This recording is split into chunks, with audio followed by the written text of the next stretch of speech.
Ramoji film సిటీలో జరిగిన బుజ్జి car revolution event కల్కి 2898 ఏడి యొక్క మొట్టమొదటి అతిపెద్ద ప్రమోషనల్ స్టంట్. ఈ ఈవెంట్ చాలా గ్రాండ్గా జరిగింది. జూన్ 27న ప్రపంచవ్యాప్తంగా ఈ సినిమా రిలీజ్ కాబోతుంది. ఇటీవల బుజ్జి క్యారెక్టర్ను పరిచయం చేస్తూ వదిలిన టీజర్కి సూపర్ రెస్పాన్స్ వచ్చింది. అసలు ఆ విజువల్స్ అయితే హాలీవుడ్ లెవెల్లో ఉన్నాయంటూ సెలబ్రిటీలు, అభిమానులు సోషల్ మీడియాలో పోస్టులు పెడుతున్నారు. అలాగే బుజ్జి కార్కి మంచి రెస్పాన్స్ వచ్చింది. చాలా మంది సెలబ్రిటీస్ వచ్చి బుజ్జి కార్ని డ్రైవ్ చేశారు. 5 కోట్ల విలువైన ఈ కారుని నాగ చైతన్య కూడా డ్రైవ్ చేశారు.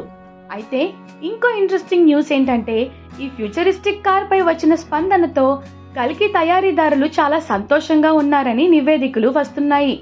ఇప్పుడు వారు బుజ్జితో ప్రజలకు సెల్ఫీ ఇవ్వాలనుకుంటున్నారు. అందుకే వారు భారతదేశంలోని కొన్ని నగరాల్లో ఈ భారీ ప్రమోషనల్ టూర్ ని ప్లాన్ చేస్తున్నారు. ఫ్యాన్స్ కూడా బుజ్జి కార్తో సెల్ఫీ తీసుకోవచ్చంట. అయితే ఈ మూవీ నుంచి ఇంకో న్యూస్ బాగా వైరల్ అవుతుంది. ఆ న్యూస్ ఏంటంటే, జూన్ 1st వీక్ లో ఈ మూవీ ట్రైలర్ రాబోతుందంట. రీసెంట్ గా వచ్చిన బుజ్జి టీజర్ కి ఏ మాత్రం తగ్గకుండా ఉండేలా ట్రైలర్ ను అద్భుతంగా ఉంటుందంట. ఈ ట్రైలర్ ను జూన్ మొదటి వారంలో విడుదల చేయాలని భావిస్తున్నారంట. దీనిపై ఇంకా అధికారిక ప్రకటన రావాల్సింది.